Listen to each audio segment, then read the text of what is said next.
We are visualising, and I'm making a bicep move And here. honestly, I tell you what, take my glasses off and you could be Ross Kemp. She couldn't. God, it's only Monday. You know what, Fee? I've simply had to learn to live with it. Yeah. I am not currently married to Brad Pitt. No. You should be. You absolutely should be. And do you know what, Jane? You should be livid that you're not. Do you like the hats? So those funny baggy Do you, caps. though? Well, they do.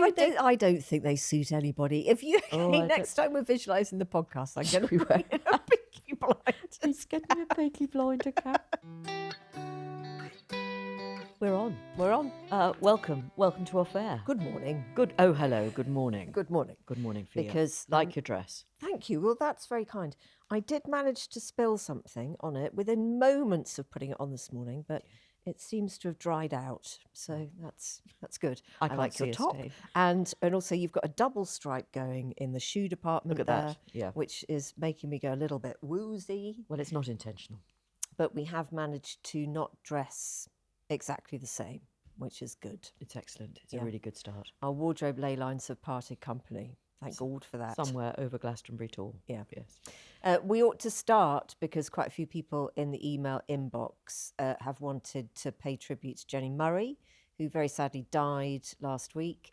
And obviously you would know her so much better than most people. Although, and I did read this in the piece that you did for the Times, you made the very pertinent point that actually if you're one half of a presenting duo, not like us where you're co-presing, to use the technical term, then actually you are ships that pass in the night, aren't you? You're actually deliberately never in the same place at the same time. Yeah, it is a bit of an odd one. You and I work together. We work together. We do, darling. And I love it. And I used to work with a man called Peter Allen. I worked with Peter. I work with you. Yes. Jenny and I did present the same programme, though very, very rarely at the same time. Although I do have one in particular, one happy memory of working with her on a Christmas Day, a pre-recorded Christmas Day edition of Woman's Hour, which I think they used to record on, I don't know, middle of December or something. And we'd assemble in one of those huge studios at the top of Broadcasting House. And there'd be a Salvation Army band or a gospel choir or I don't know. God, those were the days. Oh, I tell you what. Won't happen in future, darling. I don't think it will. And Jenny and I would interview a sort of a disparate group of members of the BBC Radio 4 family. So, oh gosh, yes, one of do those. You remember? Yes.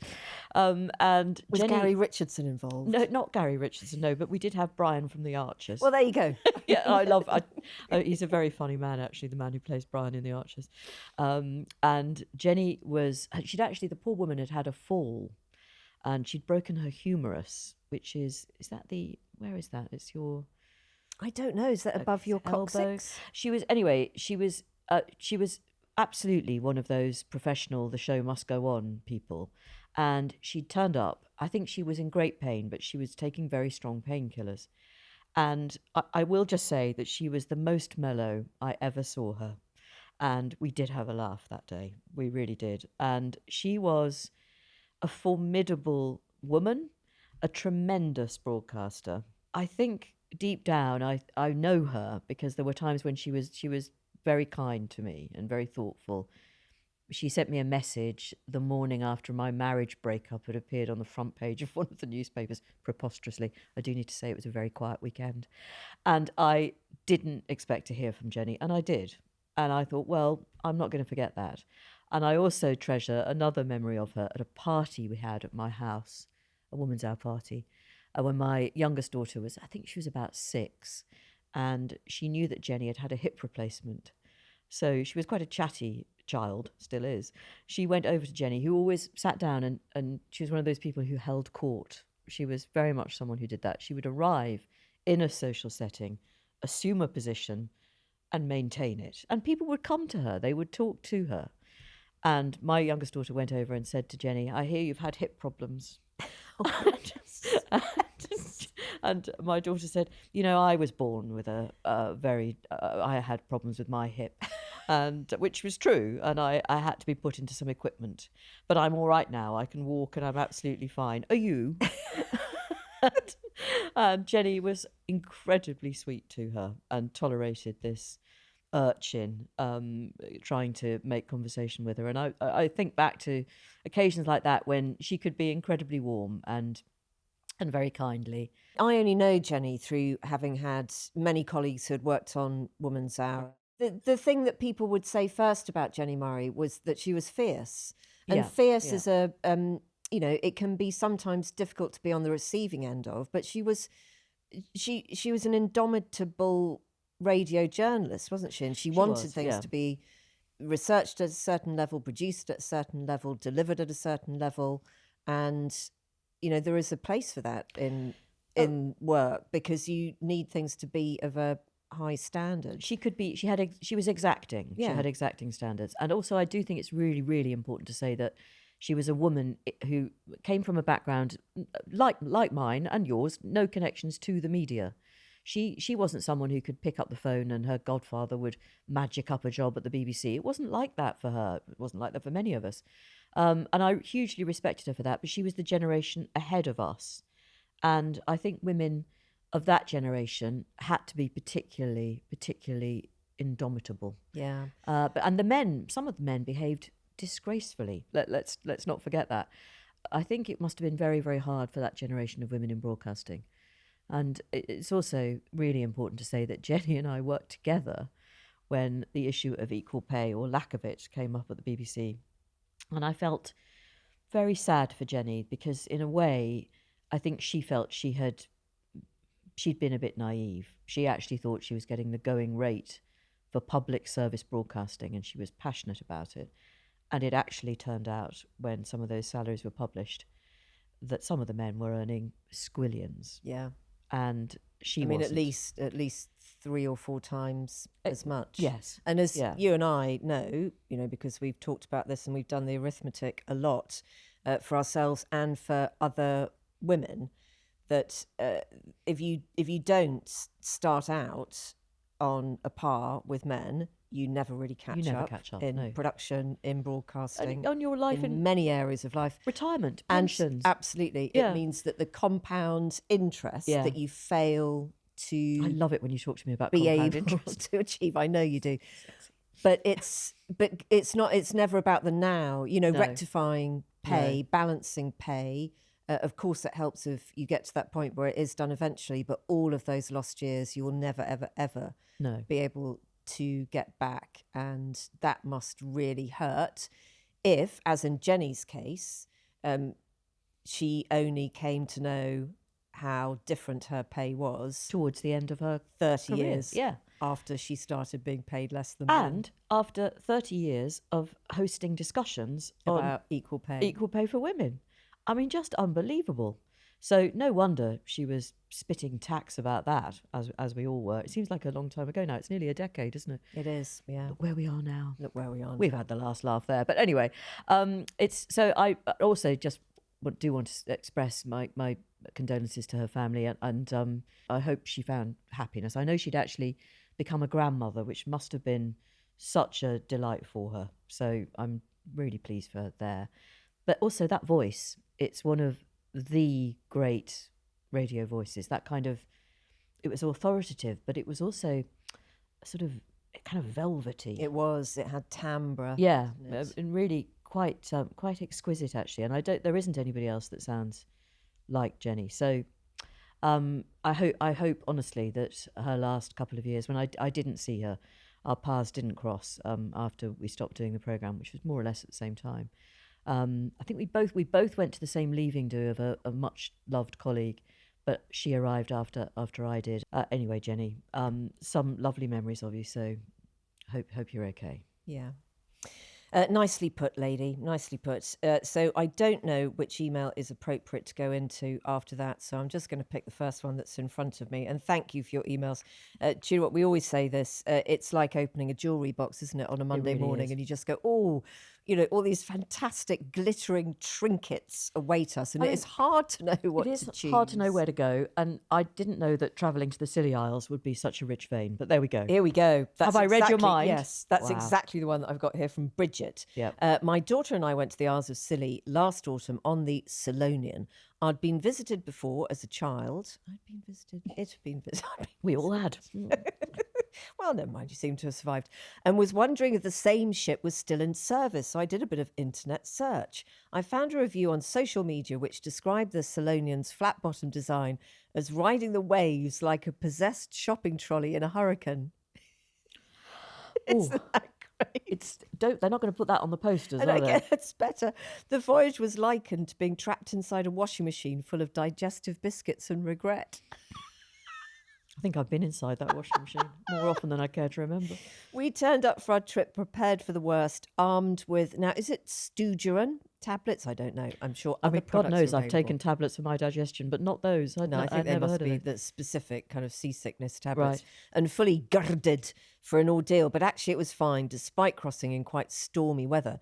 There is a new Salonian coming into service soon, which has fin stabilisers and a more modern hull design. So don't be put off. The islands are beautiful and well worth a visit. And Bridget goes on to say, on a related topic, our first family holiday to the Scilly Isles in the 1970s was funded by a tax rebate my mum received after she was granted my father's married man's tax allowance. My mum was the only person earning in our home, and her tax allowance as a woman, wife's earned income allowance, was about 2/3 of a married man's allowance. It's quite unfathomable these days that a man would be entitled to a bigger tax allowance. My mum is no longer with us, but I often reflect on the fact that she was ahead of her time as the main breadwinner in our household and on the challenges that must have come with this. I credit her for making me the feminist harpy I am today. Well, Bridget, we salute her too. And actually, that's a very nice email to do after talking about Jenny, because she lived a life that she often then had to talk about on air, and she was the main breadwinner in her family, wasn't she? She was very proud of that, but also felt huge responsibility because it is one. Yeah. It's a colossal responsibility, and by the way, I believe it to be a responsibility for the man as well. If that's what if it is a man who is the sole breadwinner, as it still quite frequently is. So yes, I think she'd approve of that. Very much. She so. did actually. Did she come on? She did occasionally appear on. Fortunately, when we were at BBC, didn't she? If I could catch her eye in the piazza. So I do remember she came over once because she was when we were doing the podcast in the noisy piazza, and she came out of the main entrance of Broadcasting House, and we were always a bit further down, and she used to do this often, and I hope she wouldn't mind me repeating this, but she would get, as soon as she got out of those front doors of Broadcasting House, she'd light up a fag. Yes, she was. She was there. She was having a gasper. Yes. And we invited her over. To she was a committed chugger. She was a very committed smoker. Yeah. Yep. And also, you can relate to this. Big dog lover. I mean, the Chihuahuas. Oh, well, she was a big lover of tiny dogs. Yeah. She had Chihuahuas. Yes, didn't she did. And on one occasion, these are memories. When somebody dies, all these memories come back to you. I was at one point, and I was absolutely petrified. I was left in charge of Madge, her Chihuahua. I think it was in Hyde Park? Or no, Regent's Park. I was petrified. Jenny went off somewhere and we were recording some feature on foliage or so, I don't know what it was. And it was me and Madge against the world. And Madge was absolutely minute. And did she do that thing that Chihuahuas do where they shake? They just shiver. She wasn't happy to be left with me. She wanted Jenny back. And I was just standing in Regent's Park on a freezing cold day, responsible for Madge. Anyway, Madge survived. Madge survived. Yeah. We should say, and props to Rosie and Eve, this is a very beautifully adorned studio now. Yes. And we're going to put just one of the pets is allowed to have prime position. As pet of the week. And we have gone for you Babs. have. Well, No, you agreed to. Okay. You agreed to I it. let you have it, yeah. Right. Who's currently known, and I'm sorry about this, everybody, but currently known in the house as Fatty Babs, because she's put on a little bit of weight. Well, the one at the back here is no Slim Jim either, lest we forget. Cools is doing a very, very good impersonation of an enormous cushion. And then we got Nancy to the right. I love that shot of Nancy. Yeah, that's a beautiful picture. But Cools looks like a ginger nut with a head. He is a big ginger nut. Yeah. And Nancy has not been specially lit for that portrait. She was just sitting in front of the fire. So she's got this golden glow, but I have to say that her cleavage is extraordinary.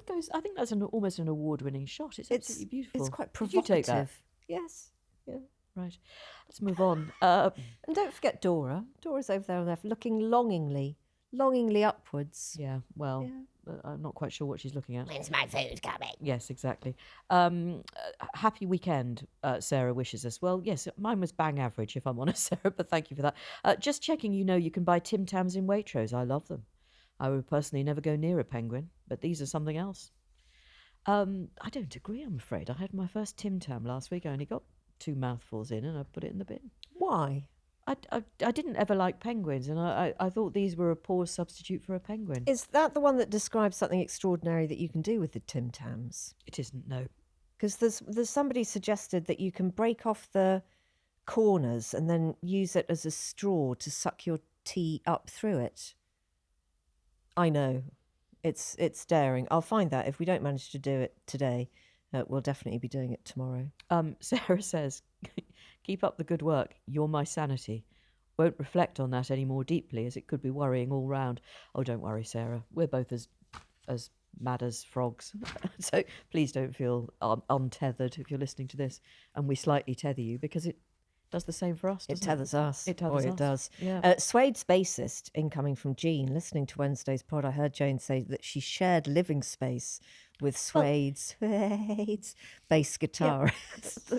He wouldn't have known anything about it. We lived in the same... No, I think he's probably doing exactly the same thing. I don't think he is. He's probably sitting in, where would he be? I think he'd be somewhere in a nice apartment in Blackheath.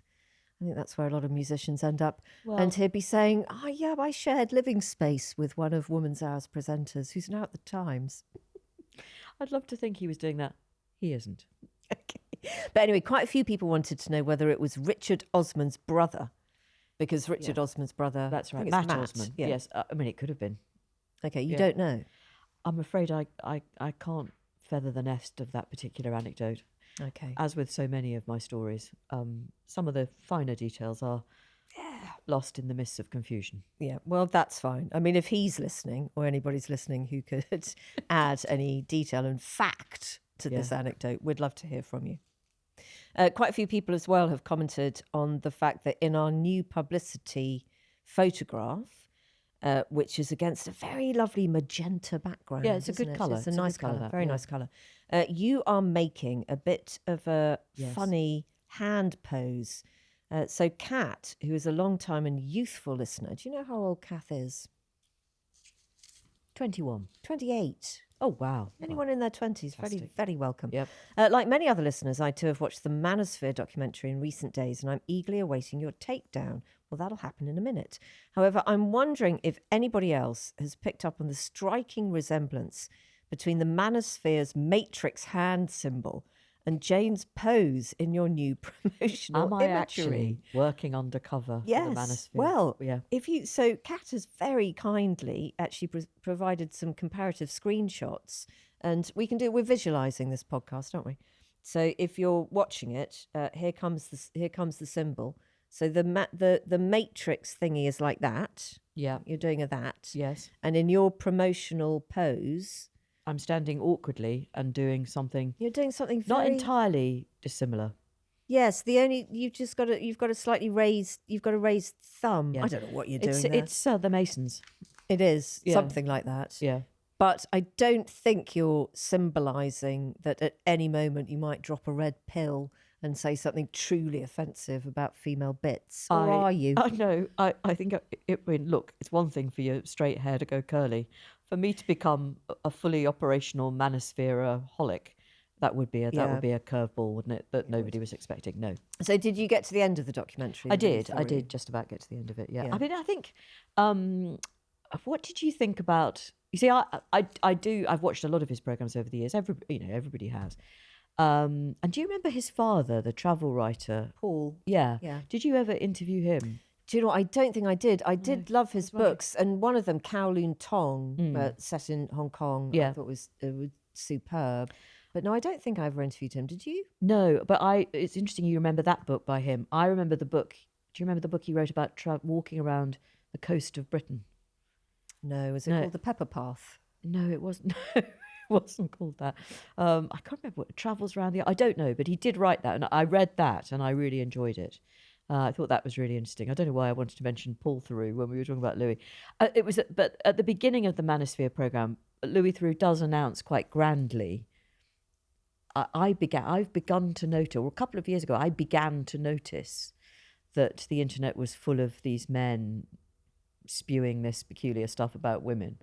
And I did think, well, yeah, you obviously this is your documentary and you must own it at the very start, but lots of women and feminist writers and academics had already plunged into this world.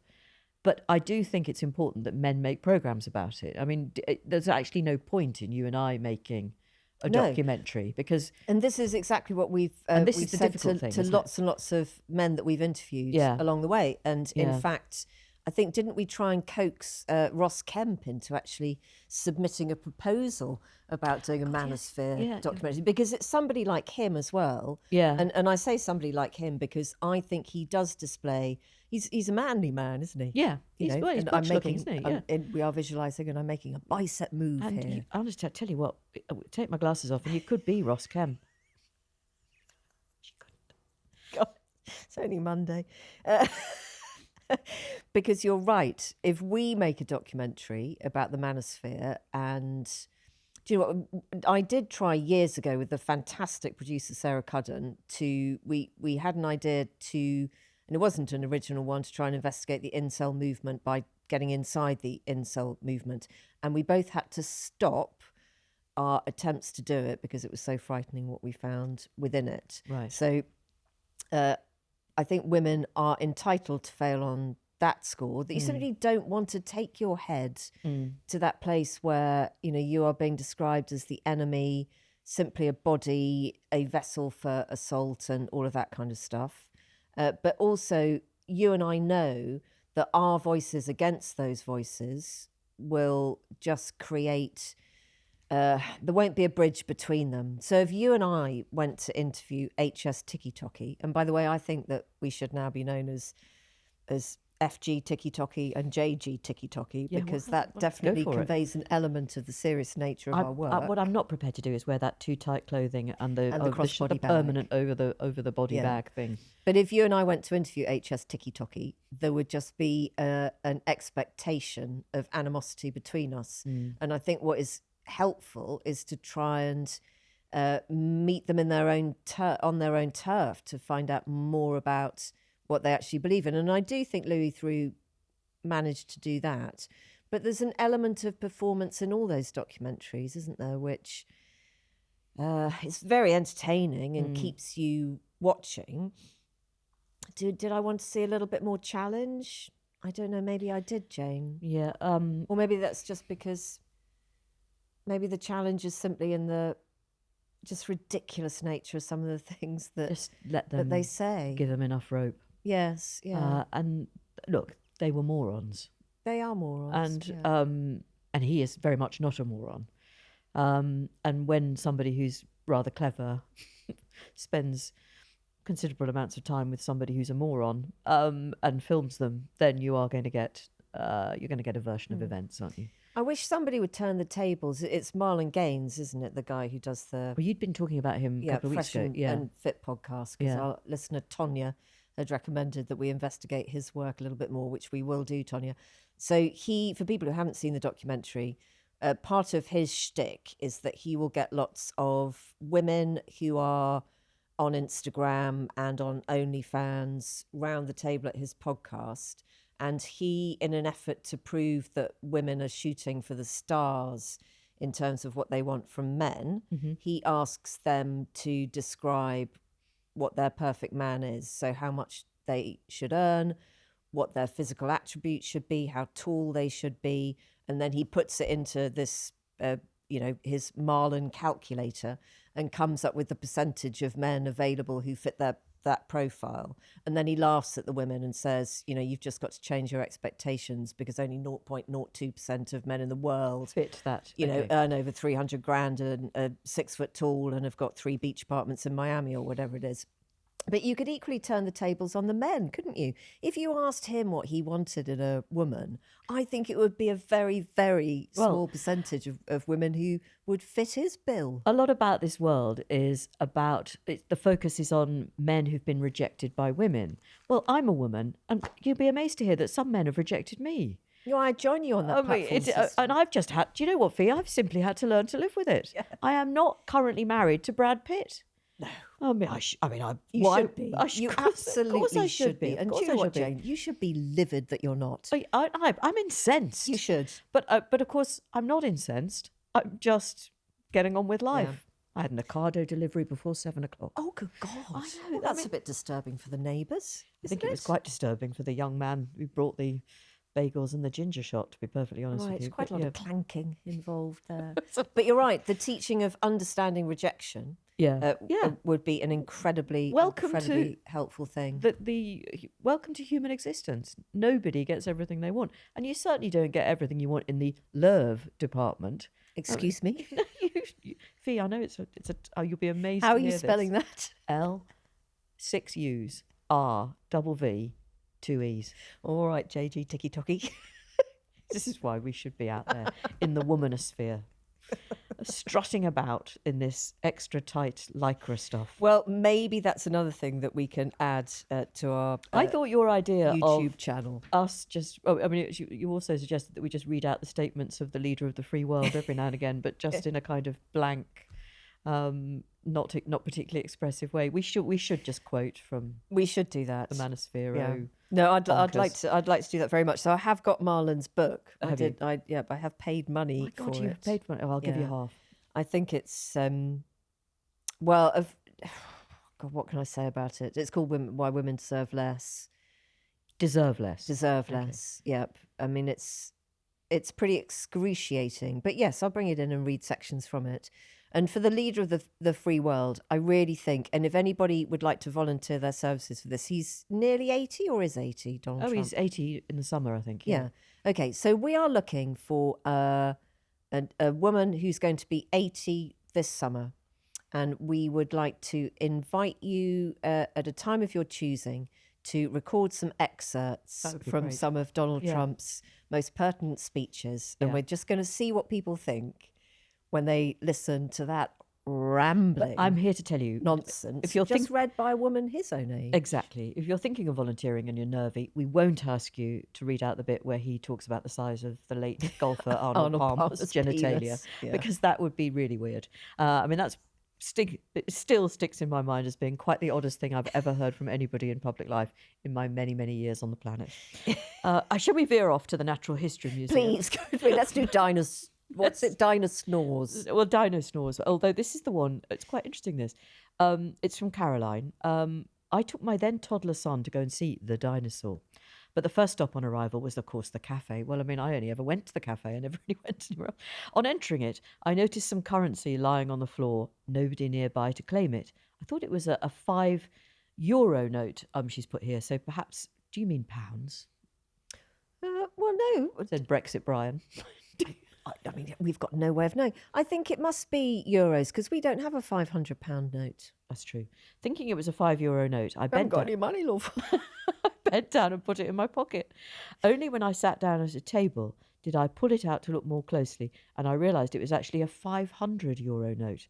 I have to admit, I spent the next hour calling various friends for advice, and this is very honest of you, Caroline, whilst furtively walking around the museum trying to work out what to do next. I'm not going to lie. I wanted to get in a cab and go straight to Liberty and buy myself some jewellery. What I actually did, being conscientious, was to hand it to the security guards, who took me through a thorough process of receipting the find. When I tell the story now, people are shocked and ask why the hell I didn't just go straight to the door and catch that taxi to Liberty. I'm not going to lie, it did ruin my visit to the museum. What would you have done? Asked Caroline. Well, I think I know what you'd do. Well, go on. Well, I think you and I would both just take the money back. Yeah. I just think we would. It would rest on my conscience. I couldn't enjoy it. Yeah, too much. No, if I pocketed it. But there's a level of note where that altruism would stop. And so if you'd found a tenner, I think a £5 or a tenner. I've just been completely honest. I'm having that. Well, you could have got yourself a slightly underfilled baguette for that, couldn't you? Only just. Yeah. Well, no, not with a coffee. Not anymore. No, not with a coffee. No, not now. Not these days. Not these days. No. Not these days. No. Confessions are always welcome on this, and we won't even give it some kind of a great big theme tune or a spin-off series. We're not Simon Mayo, are we? No. Angela joins us, Angie in Chelmsford, to simply recommend the Storyville and its Oscar award-winning film, Yeah. Mr. Nobody Against Putin. Have you watched it yet? Well, I have to be honest. My sister messaged me only last night to say you must watch it. My ex-husband has been banging on about it for weeks. I haven't watched it. I really will. Okay. I really, really will. People say it's a thing of absolute wonder. I watched it over the weekend, and it is one of the most remarkable Is it? Okay. documentary films that I think I've ever seen. It's really, really thoughtfully, brilliantly done. Yeah. Because what's being filmed is interesting in and of itself, but the timeline and the way it jumps around is just brilliant. Really, really brilliant. And we hope to have Mr. Nobody on the podcast. Oh, we will be using the brilliant. services of a translator, but we are investigating that possibility So just at the moment.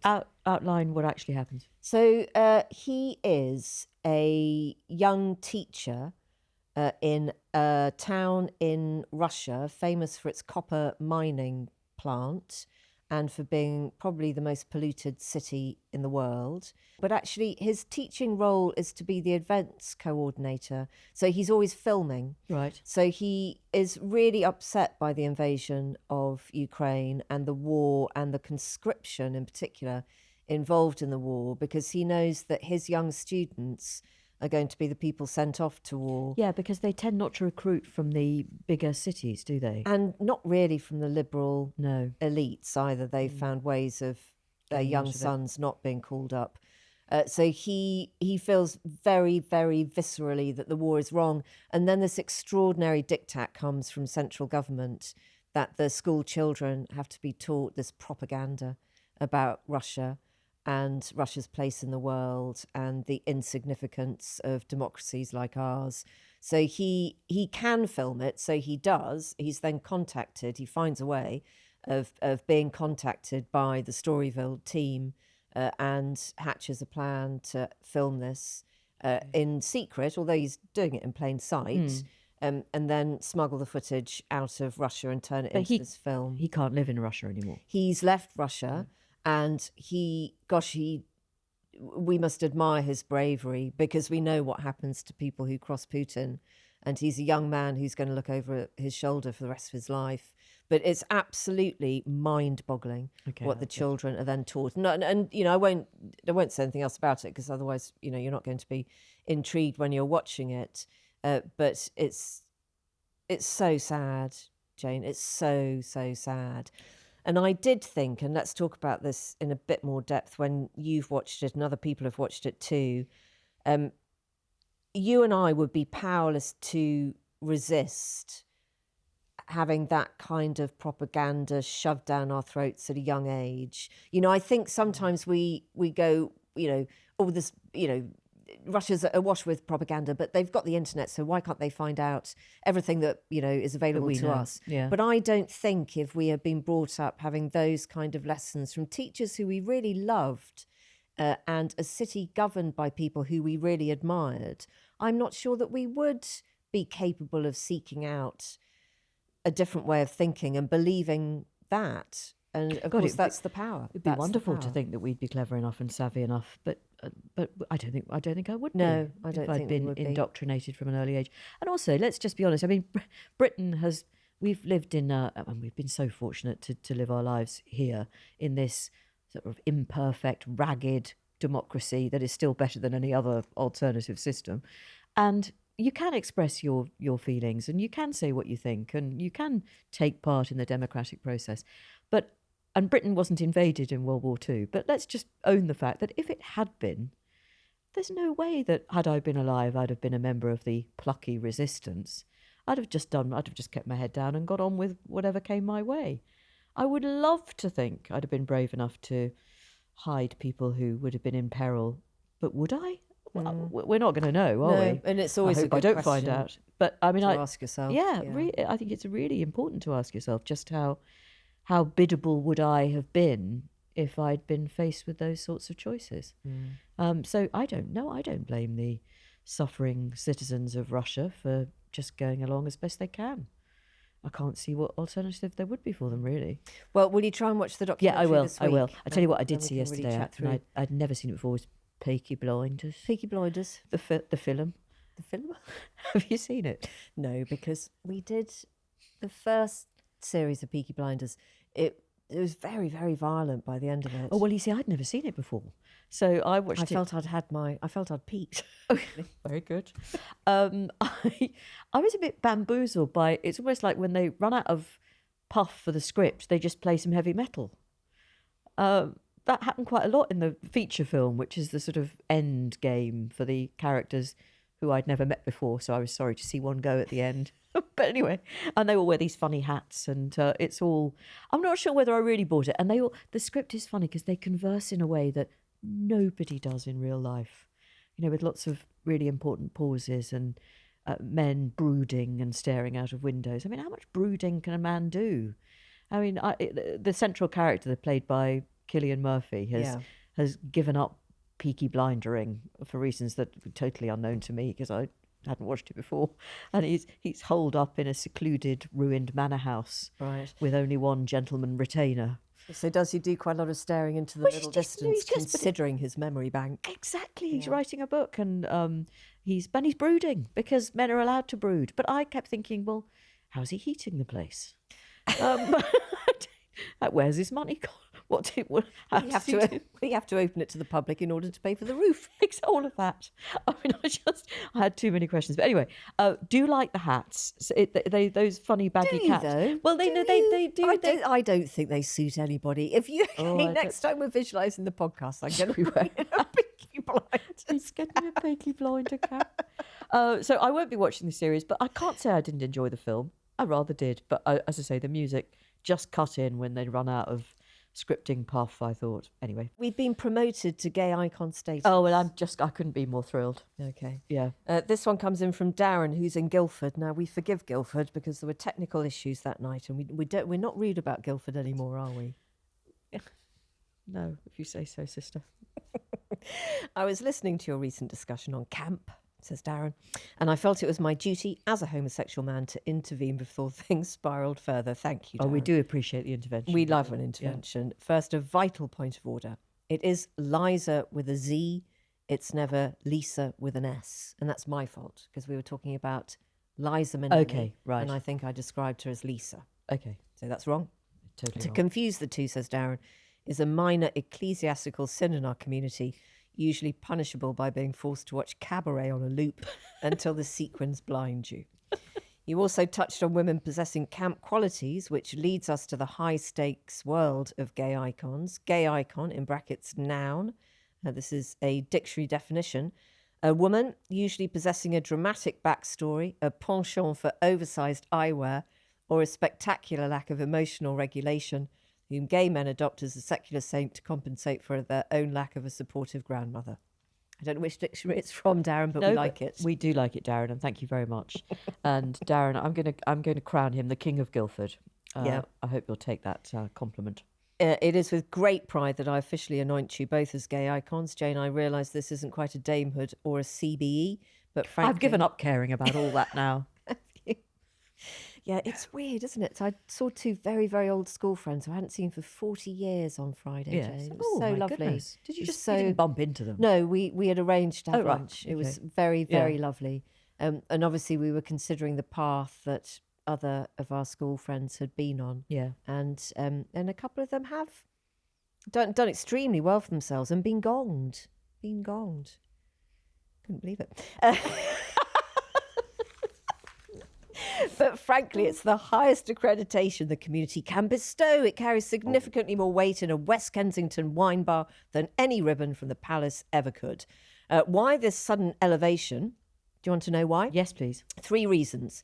The aesthetic, your pink and orange I can't say that. Your pink and orange jumpsuit photo shoot was a cultural reset. Oh. Now, I think, but was it pink and green? Are you referring to the terrible Lion bikes, Darren? Has it all just gone hazy and neon in your mind? I don't know whether the signal to Guildford is as strong as it could be. Or maybe we did. Did we ever wear matching jumpsuits? I wouldn't rule it out. I strongly, true. but Could in have- our could quick fit easily years, happened. we may well have Yeah. done. Yeah. The furry friends, your mutual devotion to animals suggests a level of nurturing that every gay man seeks in a surrogate matriarch. The shared neuroses, your ability to find a minor social slight and dissect it for 45 minutes in your podcast with the precision of a surgeon is the exact energy we bring to every brunch. Now, Fee, we do need to address your slightly less than enamoured approach to musicals. Usually this would be a disqualifying blemish, but in your case, we've decided to overlook it. Welcome to the Pantheon, ladies. Don't let the glitter go to your heads. Darren, that's such a lovely Yeah. email. We appreciate it enormously. And I would say, I'm not trying to blow smoke or, fawn over you, Darren, but I've been to a lot of musicals as someone who doesn't like musicals. I'm just putting. Are you a secret fan of musicals? I don't know. I mean, I do seem to be drawn to booking them a little bit more actually than something very, very dry but profound at the Almeida. Okay, it's 7 brides for 7 brothers for you as your Christmas gift. I'm all set to work on it. We probably need to get a wiggle on and Yes, go we in a do. second. Yes. But I just want to say thank you to Jazz, who says, I looked into getting a memorial bench when my soulmate Naomi died a couple of years ago, but they were a bit out of my price range in Edinburgh. God, Fee, it was over £6,000 for one. Yes, I was a bit horrified at that. £6,000 that was in the Royal Botanic Gardens. I don't know whether they're particularly expensive. So I decided, says Jazz, to order an engraved plaque from good old Timpson's and did a bit of a DIY job. I chose quite an unkempt looking bench next to part of the Braid Burn behind Blackford Hill in Edinburgh. It's a place I strongly associate with Naomi because we often walk there, and she had once gone for a wild swim in the burn. It was bloody freezing and the water was barely deep enough to cover her. No actual swimming was done, but at least her craving for cold water was satisfied. And he has sent an image, or Jazz has sent an image. I'm not sure whether it's male or female. Do apologise. Or you're male or female, I should say. The words I chose for the plaque are lyrics from a Kate Rusby song that we both love. Underneath the stars, I'll meet you. There beneath the stars, I'll greet you. That's very sweet, isn't it? That's lovely. It's lovely. I was a bit nervous to be seen sticking it on with extra strong super glue, but on the morning I did it, I had the place to myself, and I know she would have loved this tiny, rebellious act. I think that's brilliant. Well done, Jazz. And I bet every single time you pass the bench, it gives you a real jolt of pleasure. Yep, I think that's wonderful too. Yeah. I mean, I guess after a while, are we just going to have to accept that a bench is going to need to carry more than one commemorative plaque? Gosh, it might come to that, mightn't it? Yeah. But I mean, whilst the places are charging $6,000 for one, I think we're going to have to allow people the simple pleasure of attaching a little Timpson's effort. Yeah. Yep. I admire your slightly rebellious I do spirit too. Yeah. And can we say a huge hello to Fleur, who has said, I totally agree that the idea of a park bench memorial is sweet and lovely. This memorial is for my ex-husband who died unexpectedly in his late 50s. It's on Battersea Park near where we lived when we were first married. Here's a picture of us so young, such a long time ago. And it says his chosen resting place, Tim Kind, who died in 2011. And for the picture of you and Tim on your wedding day, I don't know when that was. I'm going to say sometime in the 1980s just because of your hair. Let's have a look. It's so lovely, Jane. Oh, that It's is lovely. Yes, that's sweet. Yeah. So lovely. So, I mean, that must be, is it slightly confusing? It's your ex-husband. I always think those emotions can be very tricky when an ex dies. What you're entitled to feel, where you're entitled to be. I don't know. Who you're entitled to contact. I think that's probably maybe sometimes tricky. Maybe you navigated it with ease, Fleur, but it's a really, really beautiful, beautiful picture. And Battersea Park, gosh, what a lovely park that is. Yeah. Well, thank you. We had some lovely emails actually about benches, and can't read all of them out, but very grateful to you because I think it's a really, well, we said last week, didn't we, how we both find the whole idea of it really, really touching. I think it's lovely. I'd quite like a memorial toilet in London Fields because for a long time there were only 2 working female toilets in London. What were the Fields, other 2 doing? Were they on strike? They were just permanently not working. Oh, right, okay. And then they built not 1 but 2 new sets. Right. And they're very nice actually, Jane. They're very nice. They're quite well kept. If I'm spared, I'll cut the ribbon on yes, that, could you? on that toilet. But I think I think a little plaque to Fee's Wheeze would be very nice. I'd be happy with that. What a way to end. Thank you so I much. actually do need to go. You need to go. Well, we should go. She needs to go. It's Jane and Fee at Times.radio. We'll regroup tomorrow. Goodbye. Whether you like it or not.